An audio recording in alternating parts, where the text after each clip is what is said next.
Hej och välkommen. Jag är Anna Lilja. Jag är ett medium och under de senaste åren har jag utbildat mig och jobbat hårt med mig själv för att kunna vara en så ren kanal som möjligt. För att kunna ta in information från guiderna.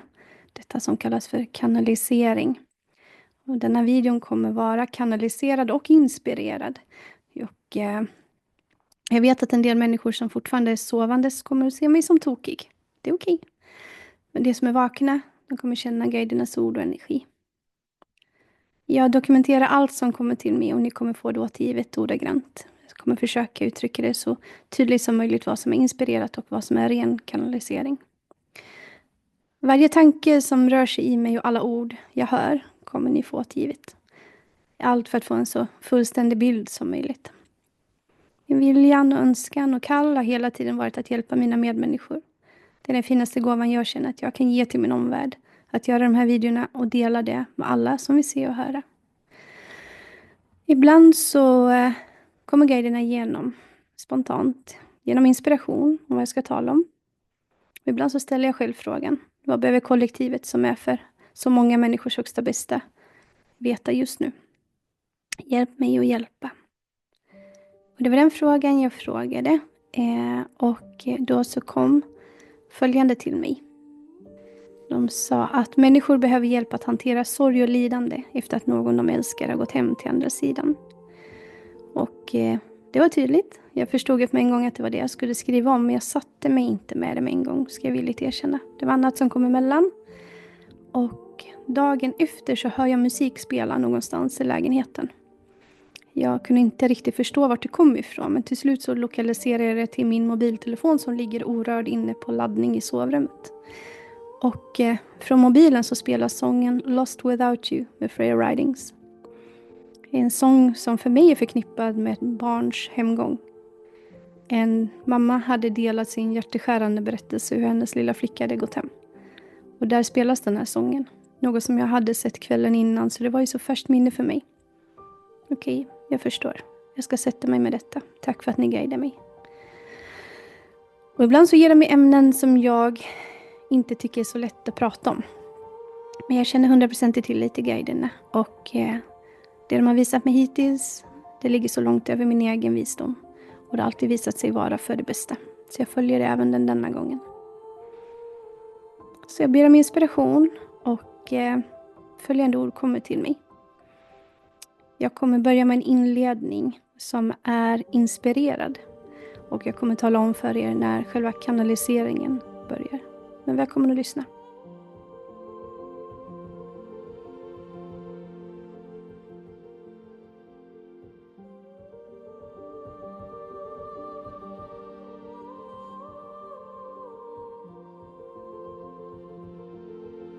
Under inspiration. De säger till mig att tala om dina egna erfarenheter. Och det vrider sig lite i magen på mig för att jag har väldigt svårt med detta. Att prata med mig själv och sånt där som gör ont framför allt. Men det är detta jag ska dela. Min mamma. Min älskade fina lilla mamma. Nästa månad är det 3 år sedan hon gick hem till själen. En tajtare relation mellan mor och dotter får man nog leta efter än vad vi hade. Vi satt ihop under större delen av mitt liv. Cancern tog hennes liv. En inre fiende hon bekämpade med sin enorma styrka. Hon levde så långt många fler år än vad läkarna hade gett henne utsikter om. En människa med en sann kärlek till sina medmänniskor. Någon som alltid satte alla andra före sig själv. Jag minns hur mamma inte ville ta för mycket av något som var billigt i mataffären. Så att det skulle räcka till någon annan också. Det var min mamma i ett nötskal. Hon gick hem till själen några minuter innan midnatt februari 2022. Och jag kunde inte vara vid hennes sida av olika anledningar när det skedde. Men jag satte mig upp i sängen. Raklång när hon tog sitt sista andetag. Och jag visste i hela mitt varande att mamma var över på andra sidan. Jag hade förväntat mig att jag skulle bryta ihop och skrika i sorg och gråta i förtvivlan. Men istället så kände jag mig varm i bröstet. Och jag kände en trygghet som jag aldrig tidigare känt. Och en trygghet jag heller inte upplevt efter det. Tryggheten var fullkomlig. Jag var så trygg för att hon var så trygg och hållen. Hon var på en plats där kärleken var bortom något mänskliga ord kan beskriva. Hon var smärtfri. Hon var hemma. Hon var så lycklig. Samma stund på en annan plats upplever min syster samma sak. Samma känsla i bröstet. Det var det första mamma såg till att vi skulle känna. Hon fyllde våra hjärtan med kärlek och trygghet istället för sorg. Hon visste redan då att vi två skulle behöva ta hand om varandra och vara starka inför det som skulle komma skall. För 9 månader senare så ringer min syster mig och skriker i förtvivlan att vår älskade bror har tagit sitt liv. Ja, polisen hade varit där och berättat att de hade hittat honom. Och hennes skrik det kan fortfarande eka i mitt huvud ibland. Och då möttes jag av en annan upplevelse. Chock, sorg. Allt kändes så makabert på något vis. Ilska och så mycket mörkare känslor än vad det var kring mammas hemgång. En välsignelse och förbannelse att vara medial när min bror månaden efteråt tog mig med och visade hur, var och varför han tog sitt liv. Men med detta sagt så vill jag ge er alla förståelsen att beroende på hur en person går hem så blir efterdyningarna, känslorna och det man står kvar i av väldigt olika natur. Och det måste vi visa varandra förståelse och medkänsla i. Jag går tillbaka inåt och ber om hjälp hur jag ska formulera fortsättningen.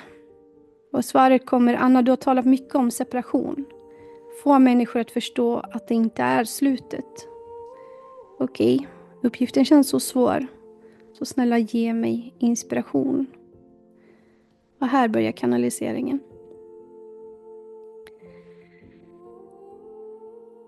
Själen, den delen av oss som är odödlig, berättar en historia och den lyder som följande. I universums allvetande kärlek är jag sprungen. I mig finns ljuset och livsenergin som aldrig kan upphöra, som aldrig kan förgås. Jag är fullkomlig, jag är i en ständig transformation. Jag är fri, jag är glädje. Jag är varje högvibrerande känsla som ni i mänsklig uppfattning kan förstå. Jag har en inneboende önskan att ständigt transformeras och utvecklas. Att ta alla erfarenheter, all evolution, all expansion och göra min del i den universella balansen som råder. Jag väljer i min utveckling att födas in i olika roller, olika kroppar, olika existenser, olika dimensioner. Och jag gör detta av helt fri vilja för jag drivs av den fullkomliga kärleken. I ett liv vill jag lära mig hur jag ska hantera överflöd, i ett annat liv förmågan att finna förnöjsamhet i det lilla. Jag valde att födas, leva och älska tillsammans med de själar som valde detsamma, som var mig givna att vandra vid min sida. Våra dagar och det som ni människor uppfattar som tid är olika. Och i ett liv så går jag hem före dig och i nästa du hem före mig. När jag är hemma igen då upphör alla prövningar det innebar att vara människa. Också alla känslor. Jag står lika förbluffad varje gång hur vi glömmer bort vårt verkliga jag, själen, andra sidan, varje gång vi föds in till en ny verklighet. Hur fullkomlig hela denna processen är, i kärlek för vårt högsta bästa. Vi har gjort detta i en evighet, men likväl är minnesförlusten som inträder när vi föds in i en mänsklig kropp så hamnar vi i separationens lögn som skapar så otroligt mycket sorg i en människa. Och så säger de till mig, berätta att detta bara är en paus. Vi är förenade i en evighet och tid bortom det. Vi är så nära så vi är inte ens en armlängd ifrån dig. Vi är i en dimension som är precis framför dig. Och det kommer bli mer och mer tydligt för dig i den tid du befinner dig i just nu. Förklara varför människor inte hör eller varför de inte kan känna närhet. Okej. Som i otaliga videos så pratar jag om frekvenser och vibrationer. Och att allt i universum är uppbyggt på detta. Själar vibrerar i en högre frekvens än den mänskliga kroppen gör. När vi hamnar i separation, i sorg, i ångest, i depression, i ilska, i uppgivenhet, i hopplöshet. I alla dessa känslor som kan finnas och kännas efter att en själ har gått hem så sjunker våra vibrationer än mer. Alla känslor har olika frekvenser och vibrationer. Och vid det som vi anser vara det värsta som kan hända, döden, så fylls hela människans energi av dessa känslor och hela människan blir lågvibrerande. De låga vibrationerna och de höga vibrationerna har en distans mellan sig för att uttrycka detta på ett förståeligt vis. Ett lock, en vägg, en mur, rent av. Vilket gör att vi känner att separationen från den själ som har gått hem till andra sidan känns olidlig i de allra flesta fall. Framförallt när en själ flyttar hem hastigt utan förvarning. Eller när det är barn och unga. Det som i den mänskliga hjärnans logik är så fel. Vi ska födas, leva, bli gamla, sen dö. Mätta av dagar. Men det säger, själen är smart och medkännande. Det visar sig för dig på ett vis som du kanske inte alltid kan förstå. Och om du kan hitta vägar ur din sorg, ur dina låga vibrationer, dina lågvibrerande känslor och nå höga frekvenser, kan kommunikation ta plats igen, men på ett nytt vis. Jag svarade, om det inte alltid så lätt. Sorg och saknad efter en person du älskar så mycket, det är inte bara något vi människor kan sluta och känna. Nej, men ni kan arbeta med att omprogrammera er och se detta för vad det verkligen är. Universum har ett medvetande men ingen egen vilja. Universum kommer stötta dig i vad du vill. Vill du uppleva en sak eller händelse på ett visst sätt så kommer universum stötta dig i den upplevelsen. Jag frågar hur. Det svarar, du är skaparen och universum kommer stötta dig i vad du än vill skapa. Detta gäller allt. Och detta behöver ni lära er att förstå, främst när det kommer till känslor. Det kommer gynna den mänskliga rasen. Ge verktyg och nycklar hur, säger det. Och vid detta skede så känns det nästan som de ber mig om det omöjliga. Men också i denna stund av misstro så börjar det flöda igen. Prata högt är det första jag får till mig. Fortsätt att prata, sluta inte att prata. Prata högt och fortsätt med det tills tid har gett dig en distans och du kommer börja höra. Inte som när ni var själar på jorden tillsammans. Svar och kommunikation som ni för när ni är själar tillbaka hemma. Det är så det kommer ske. Lyssna inom dig och lita på det du får till dig. Det är inte din fantasi. Se att det inte finns några avslut. Denna process är evig och återförenandet kommer ske när ditt själskontrakt löper ut. Det är bara en paus. Se vad du har kvar att leva för. Inte det du känner att du har förlorat. Se möjligheten till att fullgöra varför du är här. Lyft alla perspektiv till en högre nivå, till en högre insikt. Vet om att det inte finns en enda själ som har gått hem igen som inte var redo för det. Som inte hade skrivit ett själskontrakt om att det skulle ske precis på det vis som det skedde. Hur obegripligt det än kan kännas när till exempel ett barn går hem. Men det är för att denna själ ville ha den erfarenheten. Behövde bara den tiden att läxan och lärdomarna av att leva ett vad som anses vara ett fullångt liv inte behövdes. Det finns också själar som vill komma ner och känna på hur det är att vara här.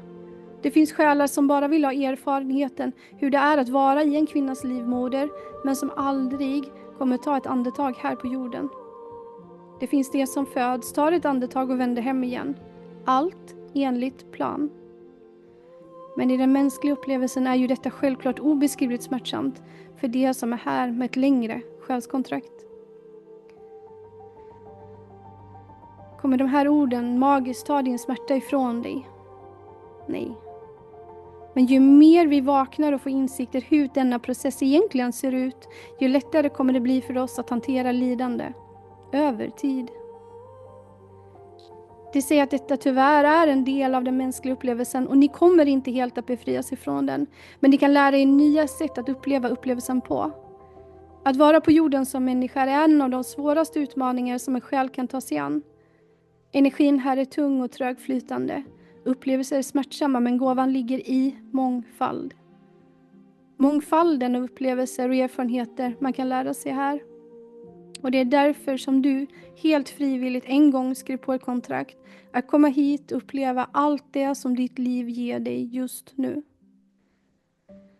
Håll ut. De avslutar sina ord med håll ut. Se att inget av det du upplever vara för evigt och vet om att det finns själar som väntar på dig på andra sidan. Firandes när du är klar med din tid på jorden. Och ni återförenas igen. Om och om igen. Tills dess håll dig nära ljuset och det kommer bära dig. Det kommer hjälpa dig att orka vidare. Aldrig ensam. Aldrig någonsin ensam.